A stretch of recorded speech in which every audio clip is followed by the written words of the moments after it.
warahmatullahi wabarakatuh. Perkenalkan, saya Nur Hasanah dengan NIM 11830100099 dari kelas Hukum Keluarga Mediasi semester 6. Di sini saya akan mencoba memaparkan terkait upacara tingkeban atau mitoni, atau biasa kita mengenalnya dengan upacara 7 bulanan.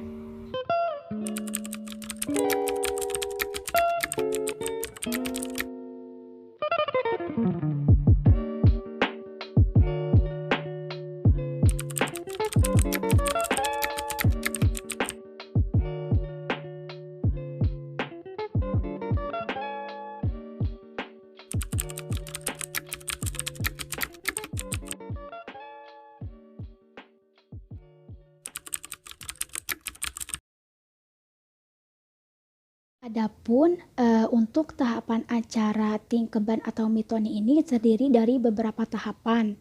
Di antaranya sebagai berikut. Yang pertama itu ada sungkeman. Nah, dalam prosesi sungkeman ini, calon ibu dan calon ayah itu melakukan sungkeman kepada kedua orang tuanya guna memohon doa restu untuk keselamatan dan kelancaran persalinan. Kemudian tahapan yang kedua ada siraman. Nah, dalam siraman ini dilakukan oleh kedua orang tua secara bersama-sama, diawali dari calon kakek dan nenek, kemudian dilanjutkan oleh keluarga yang sudah mempunyai cucu sebanyak 7 orang.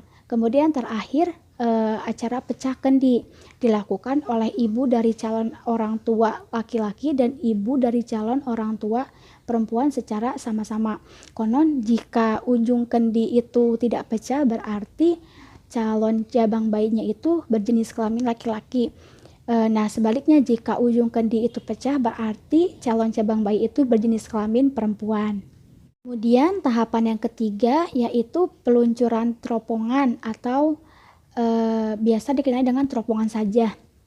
Jadi setelah siraman selesai, calon ibu itu dipakaikan kain putih yang bagian bawahnya itu diberi warna 7 warna yang melambangkan artinya itu kesempurnaan hidup. Kemudian teropongan itu dijatuhkan dari dalam kain di depan perut ibu.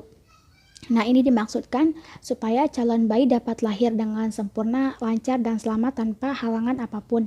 Kemudian tahapan yang keempat itu ada pantes-pantes. Calon ibu setelah selesai siraman kemudian dipakaikan busana yang terdiri dari kebaya yang terdiri dari kain dengan corak yang berbeda-beda sebanyak 7 kali, di mana setiap kain itu memiliki makna dan penghargaan tersendiri bagi calon bayi nantinya.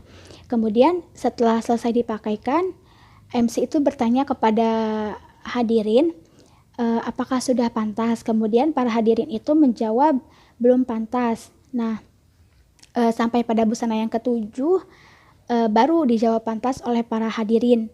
Ini sebagai simbol kesederhanaan dan supaya menjadi ibu yang selalu tampil bersahaja. Dan tahapan yang kelima itu ada pagas lawe.